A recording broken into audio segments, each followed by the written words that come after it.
মমতা ব্যানার্জিকে যখন অক্সফোর্ডে দেখেছে, কি বিষয় উনি বলছেন আমার জানা নেই। নিশ্চয়ই ডেকেছে তার পিছনে নয় যেটা কেউ বলছে আমন্ত্রণ করিয়ে নেয়া। লন্ডন এবং কলকাতার মধ্যে কিছু সাদৃশ্য আছে। এলাকাটা হয়েছিল ওইখানেও জল জমে আর লন্ডনেও জল জমে। কলকাতাতেও ট্রাম ছিল, লন্ডনেও ট্রাম আছে এখনো। লন্ডন বানাবেন যেটা মানে মমতা ব্যানার্জি বলেছিলেন হয়তো এইটা ভেবে যদি বলে থাকেন যে আমি অনেক মেট্রো চ্যানেলস বানাবো যাতে অনেকগুলো মেট্রোর যে কানেক্টিভিটি হয়নি লন্ডনের সঙ্গে যদি কম্প্যারিজন করেন সেটা হচ্ছে নোংরা। কলকাতাবাসী আমরা শহরটাকে পরিষ্কার করে রাখতে পারিনি, এটা আমাদের দোষ, সরকারেরও দোষ বা সরকারের খামি বলতে পারেন, পৌরসভার খামি বলতে পারেন, আরো পরিষ্কার হতে পারে, প্লাস্টিক বর্জন করতে পারিনি।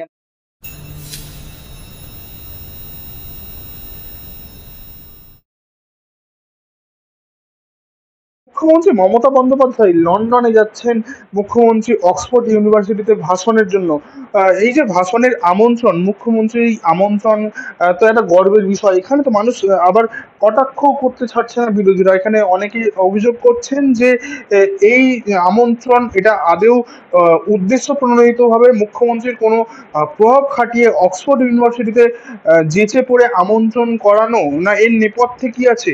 আপনি আইনজীবী হিসেবে কিভাবে দেখছেন? দেখুন, মমতা ব্যানার্জিকে যখন অক্সফোর্ডে দেখেছে, কি বিষয় উনি বলছেন আমার জানা নেই। নিশ্চয়ই ডেকেছে তার পিছনে নয় যেটা কেউ বলছে আমন্ত্রণ করিয়ে নেয়া নিজে। তার মানেও তো উনি বিশাল প্রভাবশালী যে অক্সফোর্ডের মতো ইউনিভার্সিটিকে উনি এতটা প্রভাবিত করতে পারছেন যে তার ভেতরে চ্যানেল লাগিয়ে উনি ওনাকে সেলফ ইনভিটেশন করে নিচ্ছে। এখন লোক বিয়ে বাড়িতে নিজের আপনি গিয়ে সেলফ ইনভিটেশন চান না, কজন লোক আপনাকে সেলফ ইনভিটেশন দেবে, তার যা লিস্ট আছে গেস্ট লিস্টে তাকেই ডাকবে। হুট করে কাউকে অক্সফোর্ডের মতো ইউনিভার্সিটি, এটা কোনো যাদবপুর ইউনিভার্সিটি বা ক্যালকাটা ইউনিভার্সিটি নয় যেটা ওয়েস্ট বেঙ্গলের মধ্যে আছে, উনি প্রভাবশালী নিজেকে ডেকে নিলেন। বা রানীর সঙ্গে ওনার বন্ধুত্ব, রানী ওনার স্কুলের ফ্রেন্ড ছিলেন না যে ওনার এতটা প্রভাব আছে যে উনি রানীকে ফোন করে বা চার্লসকে ফোন করে, উনি চার্লস ওনার যোগেশচন্দ্র চৌধুরী কলেজে পড়তেন না যাকে চার্লসকে ফোন করে বললেন চার্লস আমাকে একটু কলেজে ডেকে নাও। তো ওনাকে নিশ্চয়ই কিছু ভেবেই অক্সফোর্ড ইউনিভার্সিটি ডেকেছে। কি বিষয় বলবে আমার জানা নেই, এটা আমি শুনলাম তোমার মুখ থেকে, কিন্তু কি বিষয় উনি বলছেন তার উপর ডিপেন্ড করছে। হয়তো উনি বাম সরকারের বিরুদ্ধে যে লম্বা আন্দোলন করে বাম সরকার পশ্চিমবাংলায় মানে 2014-12-তেই যে ফেলে দিয়েছিলেন সরকার, 11-য় ফেলে দিয়ে সরকার বানিয়েছেন সেই নিয়ে বলবেন কিনা, ওনার কি মানে মহিলা মুখ্যমন্ত্রী হিসেবে উনি অনেক দিন ধরে মুখ্যমন্ত্রী আছেন সেই বিষয়ে বলবেন কিনা, মহিলার ক্ষমতায়ন নিয়ে বলবেন কিনা, কি নিয়ে বলবেন আমার তো জানা নেই। তাই জন্য এক্ষুনি বলা যাচ্ছে না যে এটাকে কোনো প্রভাবশালী, অনেকে কটাক্ষ করবে, যে কোনো উঁচু জায়গায় যখন থাকে তাকে অনেক লোকই ঢিল ছুড়বে। তারা যারা কটাক্ষ করছে তাদেরকেও তারা এরকম প্রভাব খাটিয়ে যাক না, বলতে যাক না, অসুবিধার তো কিছু নেই। তারা তো আরো বেশি, আমার মনে হয় বামেদের তো অনেক বেশি খাতায় কলমে অনেক বেশি শিক্ষিত লোকজন আছে, নেতা আছে, তাদের প্রভাব নেই, তারা প্রভাব খাটিয়ে যাক। প্রভাব খাটিয়ে গিয়ে তারা আর ভাই অক্সফোর্ডে না তারা মস্কোয় গিয়ে বলুক, চায়নায় গিয়ে বলুক, তাদের ডাকছে না কেন? কমিউনিস্ট পার্টির সম্পর্কে তারা, এই যে কেরালায় সরকার চলছে, পশ্চিমবাংলায় একমাত্র রাজ্য যেখানে কমিউনিস্ট পার্টির সরকার চলছে, তাহলে কমিউনিস্ট পার্টির লোকজন যাক, কিংবা সুকান্ত মজুমদার যাক, দিলীপ ঘোষকে ডাকুক না, অক্সফোর্ড থেকে ডাকবে না কোথা থেকে ডাকবে, ডাকুক দিলীপ ঘোষকে, তাহলে ডাকুক, কারণ ওনাদের তো এত ক্ষমতা, এত বড় একটা দেশের প্রধানমন্ত্রী তিনি। আজকে তো নরেন্দ্র মোদীকে দেখা গেল যে আমেরিকায় গিয়ে দোভাষীর সাহায্যে কথোপকথন করছেন ডোনাল্ড ট্রাম্পের সঙ্গে, ওনাকেও ডাকুক অক্সফোর্ডে, উনিও গিয়ে অক্সফোর্ডে দোভাষীর সাহায্যে বলবেন। মমতা ব্যানার্জি ওখানে অক্সফোর্ডে গিয়ে দোভাষীর সাহায্যে বলছেন না নিজে বলছেন, কিভাবে বলছেন, কি বলছেন, অবভিয়াসলি সেটাকে স্ক্রুটিনাইজ করা যেতে পারে, সেটাকে কটাক্ষ করা যেতেই পারে যে উনি কি বললেন, সেখানে উনি ভুল বললেন না ঠিক বললেন, কিভাবে বললেন, কারণ উনি সেখানে দেশকে রিপ্রেজেন্ট করছেন, বাংলাকে রিপ্রেজেন্ট করছেন, তার কটাক্ষ করাটা আলাদা বিষয়। কিন্তু উনি যাচ্ছেন সেইটাকেই কটাক্ষ করা যে উনি চ্যানেল লাগিয়ে যাচ্ছেন, এটা বোকাবোকা। উনি গিয়েও যদি ভুল বলেন, উনি একবার বলেছিলেন চাঁদে যাওয়া নিয়ে, রাকেশ শর্মা রাকেশ রোশন বলেছিলেন, সেটা নিয়ে ক্রিটিসিজম করুন না, কোনো অসুবিধা নেই। উনি ভুল বলেছেন, ইচ্ছাকৃত ভুল বলেছেন না প্ল্যান করে ভুল, অনেকে বলেছে উনি এটা প্ল্যান করেই ভুল বলেছেন লাইমলাইট পাওয়ার জন্যে, আবার অনেকে বলেছেন স্লিপ অফ টাং হয়ে গেছে, হতেই পারে। সেইটাকে নিয়ে ক্রিটিসিজম করুন, যে উনি গেছেন গিয়ে কি বললেন নিয়ে ক্রিটিসিজম করুন, উনি গেছেন কিভাবে সেইটা নিয়ে একটা হাওয়ায় কথা। তাহলে আপনাকে জিজ্ঞেস করে গেছেন, আপনি জানলেন কি করে যে কোন চ্যানেলে গেছে, তাহলে আপনিও যান না সেই চ্যানেলে, উনি যে চ্যানেল ধরে গেছেন, চ্যানেল ধরে ইনভিটেশন এনেছেন, আপনিও সেই চ্যানেল ধরে ইনভিটেশন আনুন, সিম্পল। অপরদিকে বলে রাখি যে বাম সমর্থিত বা বামপন্থী আইনজীবী সব্যসাচী ভট্টাচার্য, এই চ্যাটার্জি, উনি বলছেন যে ওই মুখ্যমন্ত্রী লন্ডনে যাচ্ছে। আগে তো মুখ্যমন্ত্রী নিজে বলেছিলেন যে কলকাতাকে লন্ডন শহর তৈরি করবে, এবং আজকে দেখা যাচ্ছে মুখ্যমন্ত্রী লন্ডনে যাচ্ছে, এবার লন্ডনটা না কলকাতা হয়ে যায়। একটা লন্ডন কখনো কলকাতা হয়ে যায়, কখনো হয়ে যেতে পারে। লন্ডন এবং কলকাতার মধ্যে কিছু সাদৃশ্য আছে, যেটা নেগেটিভিটি দেখলে হয়। কলকাতার ইতিহাস সম্পর্কে যদি জানা অবগত থাকেন তাহলে জানবেন যে কলকাতাতে তিনখানা গ্রাম নিয়ে যে কলকাতা এলাকাটা হয়েছিল ওইখানেও জল জমে, আর লন্ডনেও জল জমে। কলকাতাতেও ট্রাম ছিল, লন্ডনেও ট্রাম আছে এখনো। ট্রাম ছিল বলছি কারণ ট্রাম উঠে যাচ্ছে আমাদের এখান থেকে, সেটা খুবই দুঃখের বিষয়। মেট্রো রেল কলকাতায় প্রথম এসেছিল, লন্ডনে যেটা চলে টিউব চলে। তো সেখান থেকে উনি লন্ডন বানাবেন, যেটা মানে মমতা ব্যানার্জি বলেছিলেন। হয়তো এইটা ভেবে যদি বলে থাকেন যে আমি অনেক মেট্রো চ্যানেলস বানাবো, যাতে অনেকগুলো মেট্রোর যে কানেক্টিভিটি, যে ব্লু লাইন, ইয়েলো লাইন, বিভিন্ন লাইনসের মেট্রো চলবে, যেটা লন্ডনেও হয়, সেরকম একটা সিস্টেম অনেকটা উনি করে ফেলেছেন। রাস্তাঘাট অনেক বেশি তৈরি হয়েছে বিগত 10-12 বছরে, কিন্তু যেটা মূলত বড় হয়নি লন্ডনের সঙ্গে যদি কম্প্যারিজন করেন, সেটা হচ্ছে নোংরা। কলকাতাবাসী আমরা শহরটাকে পরিষ্কার করে রাখতে পারিনি, এটা আমাদের দোষ। সরকারেরও দোষ, বা সরকারের খামি বলতে পারেন, পৌরসভার খামি বলতে পারেন, আরো পরিষ্কার হতে পারে। প্লাস্টিক বর্জন করতে পারিনি আমরা, প্লাস্টিক আছে আমাদের এলাকায়। উত্তর কলকাতায় তবু আপনি গাছ দেখতে পাবেন, সেন্ট্রাল ক্যালকাটার পর চলে যান আপনি, আস্তে আস্তে গাছের সংখ্যা দেখতে পাবেন না, গাছ কমে গেছে। তো গাছ নেই, যে নতুন নতুন নিউ টাউন এলাকা যেগুলো তৈরি হচ্ছে সেখানেও গাছের সংখ্যা কম। তো অনেক ক্ষেত্রে আমরা অনেক কিছু করতে পারিনি, আবার অনেক কিছু উন্নয়ন হয়েছে।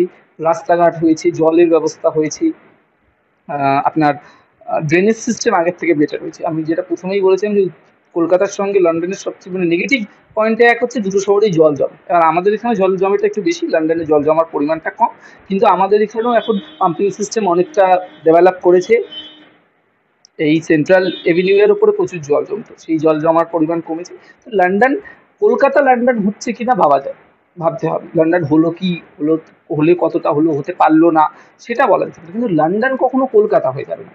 লন্ডনের বাড়িগুলো ভেঙে দিয়ে সবাই হচ্ছে, লন্ডনে যে স্ট্রাকচারের বিল্ডিং আছে, যে আর্কিটেকচার আছে, সেগুলো ভেঙে দিয়ে তো তারা আর আমাদের নিউ টাউনে তৈরি হওয়া নতুন বাড়ির আর্কিটেকচারকে অ্যাডপ্ট করবে না। সেখানে তাদের মতো করে মডার্ন একটা এগিয়ে যাওয়া, আপনি ক্লাসের যে ফার্স্ট বয় তাকে আপনি কখনো লাস্ট বয় হয়ে যাবেন। সে যদি পড়াশোনা কমও করে, 1 থেকে 10 মধ্যে থাকবে। আর এখানে তো একটা পুরো শহর বলছে, সে কখনোই হচ্ছে একদম কলকাতা হয়ে যাবে না। সে তার মতো করে শহরে কিছু ধরুন অ্যামিনিটিস, অন্য নিউ ইয়র্ক বলুন বা আপনি ক্যালিফোর্নিয়া বলুন, অন্য দেশের সঙ্গে হয়তো তার কম্পেয়ার করতে পারেন, কিন্তু সে কখনোই লন্ডনের সঙ্গে কলকাতার কম্পেয়ার হয় না যে লন্ডন কলকাতা হয়ে যাবে। কলকাতা লন্ডন হলো কিনা সেটা বিচার্য বিষয় হতেই পারে, যে কলকাতার কি কি উন্নয়ন হলো, আদৌ 10-15 বছরে কলকাতার কি কি আমরা ডেভেলপমেন্ট পেলাম, সেটা নিয়ে কথা বলা যেতে পারে। লন্ডন কখনোই কলকাতা হবে না। এটাও একদিক থেকে প্রশ্ন উঠছে যে অনেকেই বলছেন যে মুখ্যমন্ত্রী মমতা বন্দ্যোপাধ্যায় যখন লন্ডনে অক্সফোর্ড ইউনিভার্সিটিতে বক্তব্য রাখবেন, তখন এই আরজি করের ঘটনা যে ঘটেছিল সেই ঘটনায় তো সারা দেশ সারা বিশ্ব উত্তাল হয়েছিল, এবং যেখানে যেখানে ভারতীয় বাঙালিরা, যেখানে প্রবাসী, তারাও সেই বিদেশের মাটিতে দাঁড়িয়েও সেই প্রতিবাদের আগুন জ্বালিয়ে তুলেছিল। এবং সেই প্রতিবাদের যে ঘটনা, সেই ঘটনায় মুখ্যমন্ত্রীর এই যে একটা চক্রান্ত অভিযোগ উঠেছে বারবার, যে একটা প্রমাণ নষ্ট করার যে অভিযোগ, সেই ঘটনায় তাহলে কি মুখ্যমন্ত্রী সেই তাদের প্রশ্নের উত্তর দিতে পারবেন তো, নাকি সেখান থেকে দর্শকদের প্রশ্নের উত্তর না দিতে পেরে লজ্জায় বাংলায় ফিরতে হবে? দেখুন, উনি একজন পোড়-খাওয়া রাজনৈতিক। 15 বছর হতে যাচ্ছে উনি চিফ মিনিস্টার আছেন। উনি জানেন যে কিরকম কি প্রশ্ন ওনার সম্মুখে আসবে, এবং অক্সফোর্ড ইউনিভার্সিটিতে উনি কি বিষয়ে বক্তব্য রাখতে যাচ্ছেন আমরা সেটা জানি না। তো সেখানে যে ডাইরেক্টলি ইন্টারঅ্যাকশন সেশনস হবে কিনা সেটাও আমরা জানি না। আর ইন্টারঅ্যাকশন সেশনস হলে ওনাকে সেই উত্তরটা দিতে হবে। আজকে আমাদের যিনি প্রধানমন্ত্রী আছেন তিনি তো এরকম কোনো ইন্টারঅ্যাকশন সেশনস এ যাবেনই না। তো মুখ্যমন্ত্রী সেরম ভাবে যাবেন কিনা, সেখানে গেলে প্রশ্ন এলে কি উত্তর দেবেন সেটা আমরা বলতে পারছি না। তবে হ্যাঁ, এটা বলতে পারি যে মমতা ব্যানার্জি অনেক বেশি সাবলীল। সংবাদ মাধ্যম তার সঙ্গে যদি কোনো প্রশ্ন করে, সেক্ষেত্রে উনি অনেক সাবলীলভাবে উত্তর দিতে পারবেন। যেটা আমরা অন্য অনেক পলিটিশিয়ানদের কাছে দেখছি, তারা তো কোনো প্রেস কনফারেন্সই করছে না। বিশেষত প্রধানমন্ত্রী, তিনি তো প্রেস কনফারেন্স, আজকে এতদিনের টেনিয়ারে উনি কটা প্রেস কনফারেন্স করেছেন? একটা করেছিলেন, তাতে অমিত শাহ পাশে বসেছিল। যে প্রশ্নগুলো করা হচ্ছিল উনি উত্তরে অমিত শাহকে দেখিয়ে দিচ্ছিলেন যে অমিত শাহ উত্তর দেবে। তো সেক্ষেত্রে মমতা ব্যানার্জি নিশ্চয়ই কাউকে নিয়ে যাবেন না, উনি নিজে ভালো বক্তা। তো ওনাকে যদি প্রশ্ন করে, উনি তার পরিপ্রেক্ষিতে ওনার বক্তব্য, সরকারের বক্তব্য জানাবেন, সাধারণ মানুষ জানতে পারবে। সেখানকার মানুষ যদি ওনাকে সেই প্রশ্ন করে, সেরকম যদি স্টেজ হয় যেখানে এরকম প্রশ্ন সাধারণ মানুষ দর্শক আসন থেকে প্রশ্ন করতে পারে, বা প্রেস কনফারেন্স যদি কোনো হয় সেক্ষেত্রে হবে। আর যদি নর্মাল কোনো স্পিচ দেওয়ার থাকে, উনি ধরুন দেবেন, স্পিচটা দিয়ে চলে আসবেন, তাহলে সেক্ষেত্রে তো আলাদা বিষয়। তো দেখা যাক উনি কি হয়।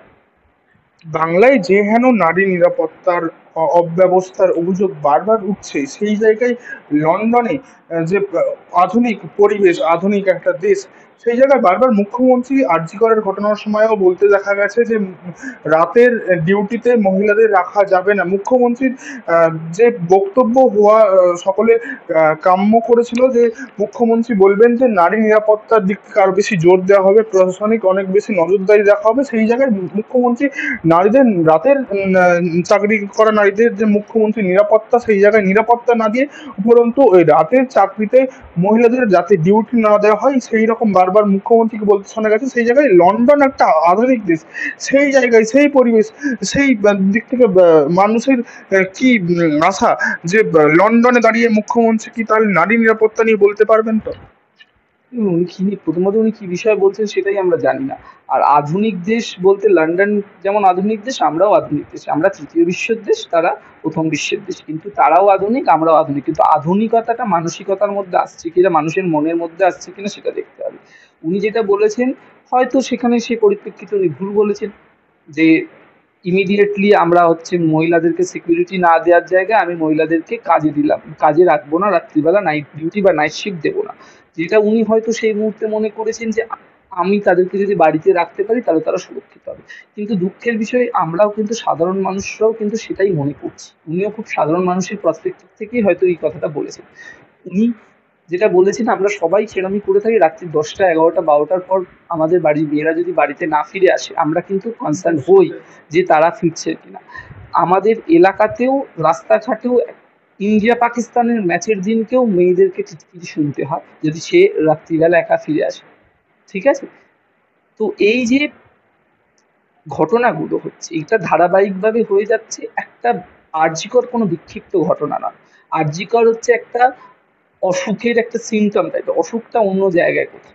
মানুষের ছেলে বলুন, মেয়ে বলুন, মানে দুর্বলের ওপরে সবলের অত্যাচার, সেটা সেটা ধর্ষণের মাধ্যমে হোক বা অন্য কোনো নির্যাতনের মাধ্যমে হোক, সেটা হচ্ছে। এবং এটা ঘরের মধ্যেও হচ্ছে। আমাদের দেশের আইন ব্যবস্থাতেই এমন আছে যেখানে বিবাহের পরে ওয়াইফের সঙ্গে তার হাজবেন্ড যে রিলেশনশিপ রাখছে, সেখানে যদি সে ফোর্স করে কিছু করে, হাজবেন্ড যদি করে, সেখানে মানে বিবাহের ক্ষেত্রে আর ধর্ষণ হবে না। বিয়ে হয়ে গেলে সেখানে আর সেটাকে ধর্ষণ হিসেবে ধরা হবে না। সেটা আমাদের আইনে বলছে। তাহলে এইখানে একটা মানসিকতার পরিবর্তন দরকার, যে বিয়ের পরেও ধর্ষণ হতে পারে, কর্মক্ষেত্রেও ধর্ষণ হতে পারে, কর্মক্ষেত্রেও ইভটিজিং বা কিছু হতে পারে, শিক্ষাঙ্গনেও হতে পারে, আর ঘরের মধ্যেও হতে পারে। তো এখানে শুধু ঘরে ঢুকে বাড়িতে নিয়ে চলে এলেই যে সবসময় তার হবে না, তা কিন্তু নয়। ছোট ছোট বাচ্চা মেয়েদের যাদের যৌনাঙ্গই তৈরি হয়নি, যেটা আমি বললাম 7 মাসের একটা বাচ্চা মেয়েকে কিডন্যাপ করে তার সঙ্গে ধর্ষণ করেছে, সেও আরজি করেই ট্রিটমেন্ট পেয়েছিল মেয়েটি। এরকম ঘটনা ঘটছে, এই মানসিকতার বদল করতে হবে। মানুষের মাথার মধ্যে যে এই কেন এইরকম নোংরা মানসিকতার মানুষ তৈরি হচ্ছে, এই অবক্ষয় তৈরি হচ্ছে, সেইটার যে শুধু প্রোটেকশন দিয়ে কত লোককে আপনি প্রোটেকশন দেবেন? কত প্রোটেকশন দেবেন? কোথায় কোথায় প্রোটেকশন দেবেন? কার থেকে প্রোটেকশন দেবেন? যে লোকটা প্রোটেকশন দিচ্ছে সেই যে আপনার সঙ্গে কিছু করবে না, তার কি গ্যারেন্টি আছে? তো শুধু প্রোটেকশন দেওয়াতে হবে না, বা শুধু বাড়িতে ঢুকিয়ে দিলে হবে না। মানুষ সমাজের একটা পরিবর্তনের প্রয়োজন আছে, সামাজিক একটা মানসিকভাবে পরিবর্তন প্রয়োজন আছে। তবেই আমরা একটা প্রকৃত আধুনিক দেশ হিসেবে গড়ে উঠতে পারবো। শুধু আধুনিক ডিজিটাল ইনস্ট্রুমেন্ট ইউজ করার মাধ্যমে কিন্তু আমরা আধুনিক হয়ে যাই না। আমরা কি মানসিকতা পোষণ করছি, তার মাধ্যমে আমরা আধুনিক হয়ে যাই।